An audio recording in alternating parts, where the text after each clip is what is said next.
everything.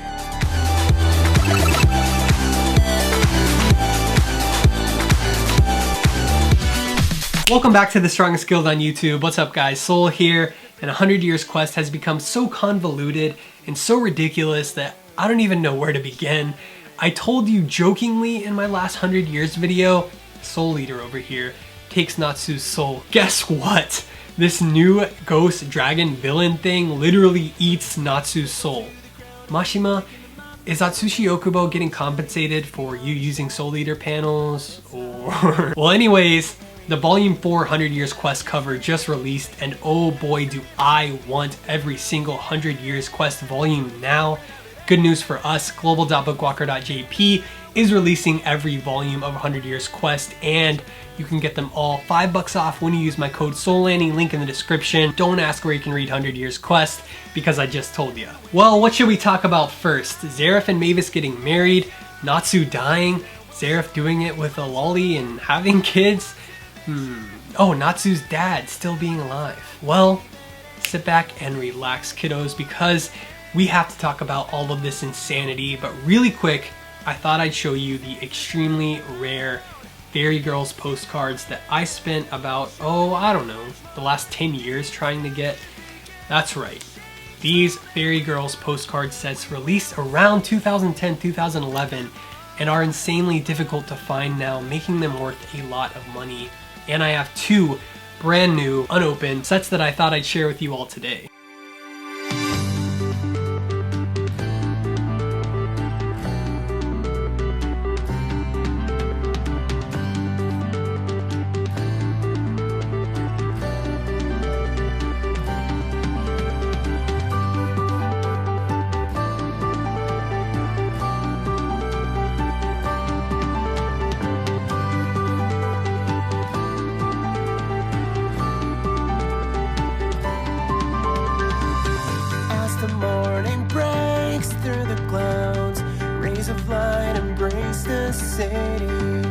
The rail tracks stretch into the distance.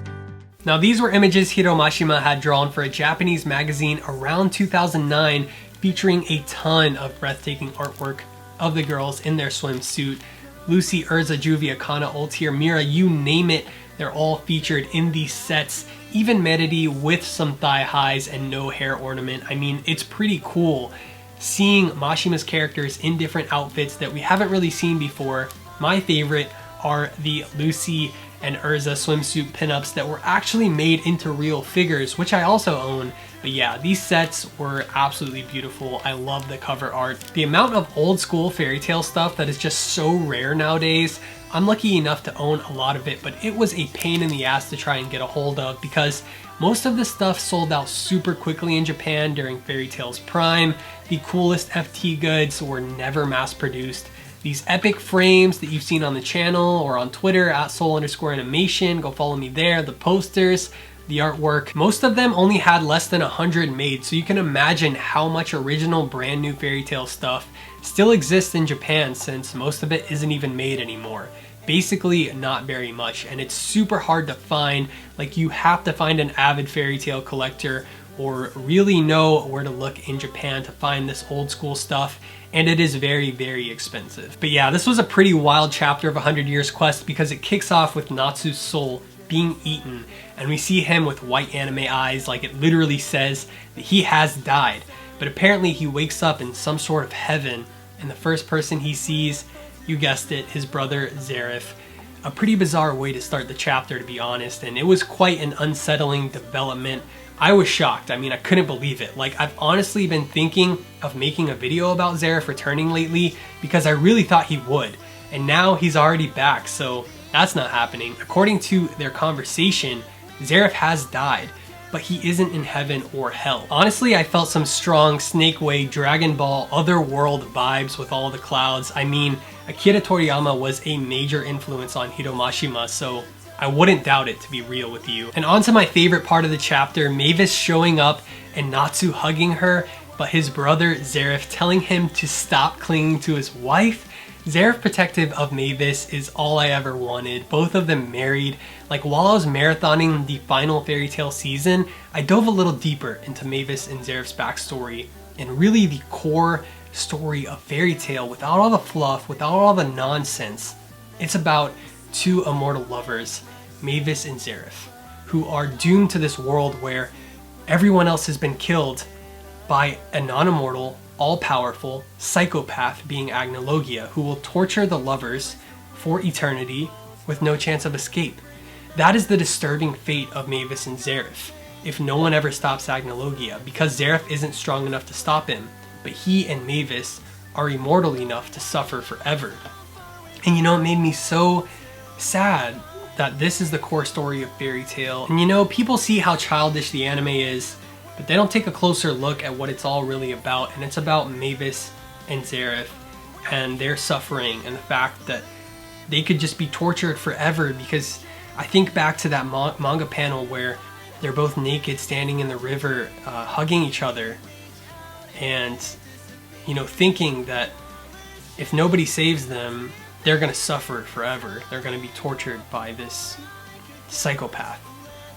And it's so sad to think about, man. People give Mashima a lot of crap, but that really is an amazing and very emotional story, and you really only see it when Mavis and Zeref are together very far into the series. That is very significant, that the whole world would be gone without Natsu and everyone to save them, or if they failed, everyone would be gone. Agnologia would have killed them all. And you see how mature it is in the manga that they would have really just been Agnologia's playthings, Mavis and Zeref. They would have just been tortured. So, you know, I'm glad we're coming back to these characters because they're two of my favorite characters who were ever made, and their story is just so deeply sad. But Mavis and Zeref do pass on with their children, August and Larcade. Wild that Lolly Mavis had babies somehow, but that's what happened, and I guess that's what Zeref was always into.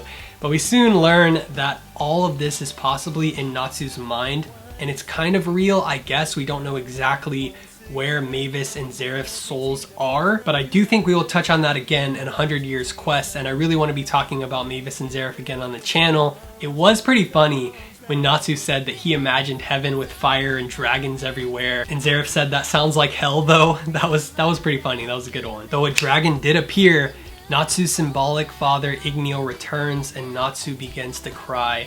A really emotional chapter, I know. And that panel of Natsu and Zeref sitting in front of Igneel was so cool. Like, just imagine 3 years ago seeing this artwork of Igneel, Natsu, and Zeref. Like, would you have ever imagined this moment before you ever knew they were brothers? I mean, it's so crazy to think about. Perfect. And Natsu also meets Lucy's parents, the priestess Eclair from the fairy tale movie, and I believe that's Kaga's brother.